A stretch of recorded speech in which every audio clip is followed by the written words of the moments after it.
Poland নাকি 2 লাখ লোক নেবে এশিয়ার কান্ট্রিগুলো থেকে, এরকম একটা নোটিশ জারি করেছে। তো এই বিষয়গুলো নিয়ে অনেকেই আমাদের কমেন্ট বক্সে কমেন্ট করেছেন, আমাদের কাছে জানতে চেয়েছেন। আজকে এই বিষয় নিয়ে কথা বলবো যে পোল্যান্ডে আসতে হলে কীরকম কী খরচ, বা এসে কীভাবে কীরকম কী ইনকাম করতে পারবেন, পোল্যান্ডে 2 লাখ লোক নেবে এই বিষয়টি আসলেই সত্যি কিনা, সে বিষয় নিয়ে আজকে কথা বলবো। আসসালামু আলাইকুম, জিসিসি নিউজ 24 ইউটিউব চ্যানেলের পক্ষ থেকে আপনাদের সকলকে জানাই স্বাগত। চলুন তাহলে খবরের বিস্তারিত জেনে নেওয়া যায়।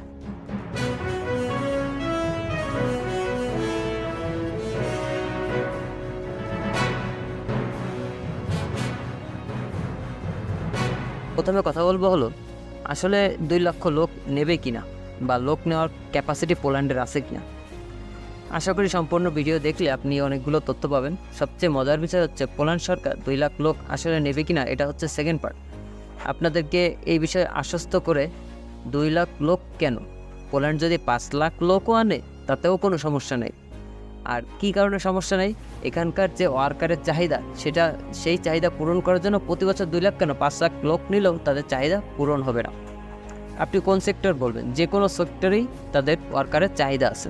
এখন আপনি যদি এখানে আসেন, আপনি এখানে ভালো টাকা ইনকাম করার সুযোগ পাচ্ছেন, সাথে আপনি মোটামুটি ইনভেস্ট করে এখানে ভালো টাকা ইনকাম করার সুযোগ আছে, ইনভেস্ট করে ব্যবসা করে আপনি ভালো টাকা ইনকাম করতে পারবেন। তারপর হচ্ছে ফ্যামিলি নিয়ে যদি এখানে আসেন আপনি, তাহলেও ভালোভাবে থাকতে পারবেন। ইউরোপের অন্যান্য দেশ থেকে পোল্যান্ডে আপনার ফ্যামিলি থাকা বা একটা ওয়ার্কারের থাকা অনেক খরচ কম, অনেক খরচ কম। আমরা পর্তুগালে গিয়েছিলাম, সেখানে একদিকে যে একটা মানুষের থাকতে প্রায় 4 থেকে 500 ইউরো, 600 ইউরোর মতো খরচ হয়।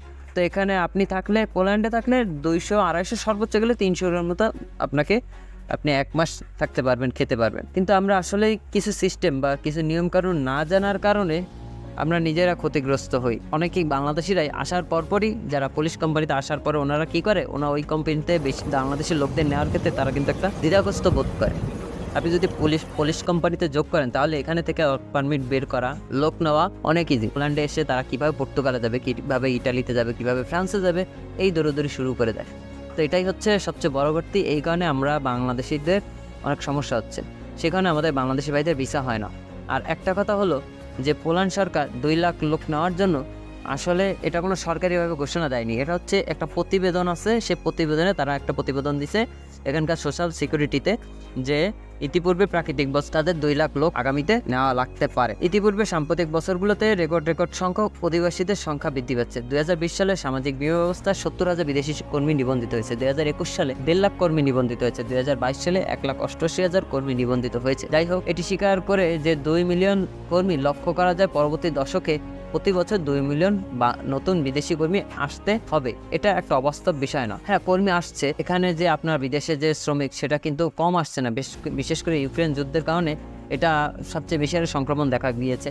আর হ্যাঁ, পোল্যান্ডে লোক আসছে, সেটা আগের থেকে, বাংলাদেশ থেকে আগের থেকে অনেক কম, ঠিক আছে, কারণ এখানে ভিসা ইস্যু সেটা অনেকটা কমে গেছে বাংলাদেশে।